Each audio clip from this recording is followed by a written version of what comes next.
The construction industry is full of jargon and technical language, and much of it is only relevant to builders and tradespeople. But there are several terms that every homeowner should know and understand because they come up frequently in contracting situations, and not knowing them can put you at a disadvantage when dealing with contractors. So today we're discussing 6 words that every homeowner should know. That's coming up next on The Honest Carpenter Show.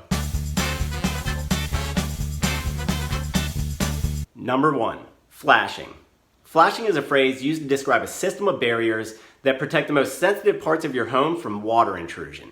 These barriers usually come in the form of thin sheet metal or heavy butyl rubber tape. But because flashing is often hidden behind siding and trim and roofing materials, most people don't even know it's there. But if you were to peel back the layers of your home's exterior, you would find flashing everywhere. The tops and perimeters of doorways and windows are always heavily flashed. Also, any place where a roof meets a sidewall or something penetrates the roof from below will be an important flashing point. These hidden flashing layers help channel water past these vulnerable areas, ensuring that it can't seep into the house and cause rot. For this reason, flashing is very important. If you're having your home exterior redone, ask your contractor to explain their flashing methods. It's an interesting thing to learn about in its own right, and if nothing else, it helps to just create some accountability. Number 2, footings. Most people seem to understand foundation walls, but they don't know about what's beneath them. Footings. Footings are basically the thick concrete pads that your house rests on. They're usually installed a foot or more beneath the surrounding ground level, where they can sit on harder packed soils below the frost line. Because of their deep placement and rectangular shape, footings are extremely resistant to movement or breakage. Thus, they provide a very firm, stable surface for foundation walls and the lumber framework on top of that. If you own or are buying an older home, keep an eye out for cracks and splits in the foundation walls. These may be signs that your concrete footings have become compromised over time. In some cases, these issues can be addressed. But be warned, foundation repairs are some of the most expensive projects you can contract for your home. Number 3, joists. The vertical framing members in walls are called studs, a word everyone knows. But few people can identify their horizontal counterparts, joists. Joists are the framing members that create our floors and ceilings. They're long pieces of lumber turned over sideways and stood up on edge. They usually rest on stud-framed walls or foundation walls at either end.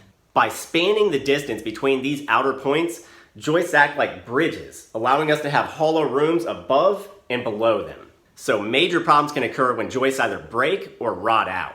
Too much weight positioned in the center of a room can crack the joists in the floor. Or leaky plumbing can cause water to congregate in concealed spaces between floors, slowly rotting out joists over time. Advancements in modern construction have brought major changes to joist technology. In addition to traditional solid lumber, alternatives called I-joists and open web trusses are now commonly being used all over the country.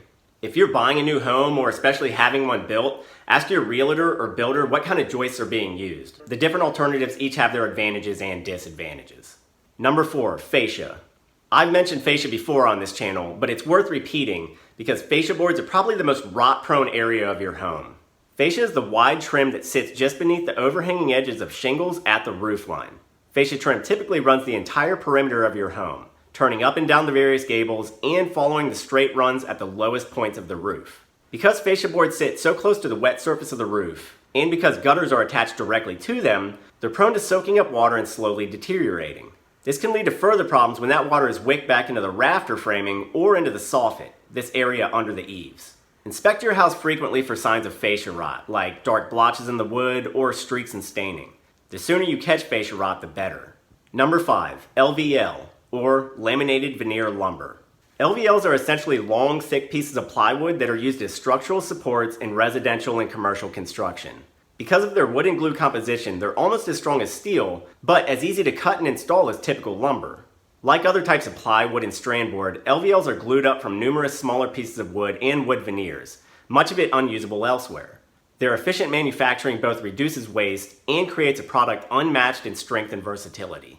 I mention them here because LVLs play a critical part in both new construction and remodeling projects. Modern homeowners have grown fond of airy rooms, spacious pass-throughs, and open floor plans. In the vast majority of residential cases, LVLs are the lumber that provides structural support for these unfettered indoor spaces. So if you're looking to knock out that kitchen wall and open up floor space, LVLs may be the material for the job. But just remember, you'll first need a structural engineer to sign off on plans for LVL usage. Number 6, sheathing. This is another one of those words that makes clients nod their heads blankly when I say it. But sheathing is important. It refers to all those layers of wood that encase your house framing.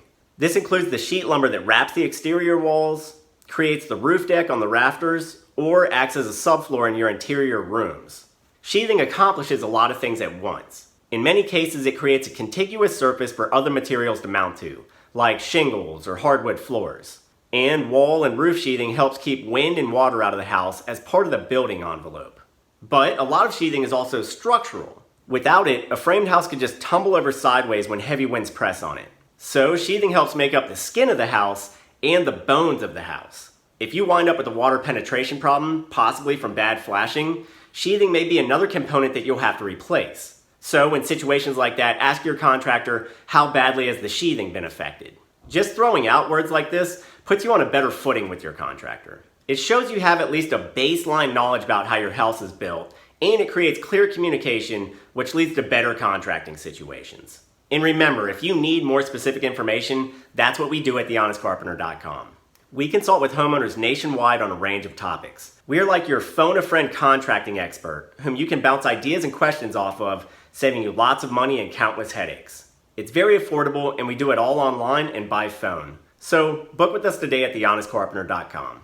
I hope this video was helpful. Let me know what you thought about it down below.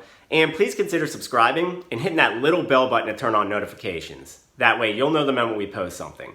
I'm Ethan James with thehonestcarpenter.com. I'll see you next time.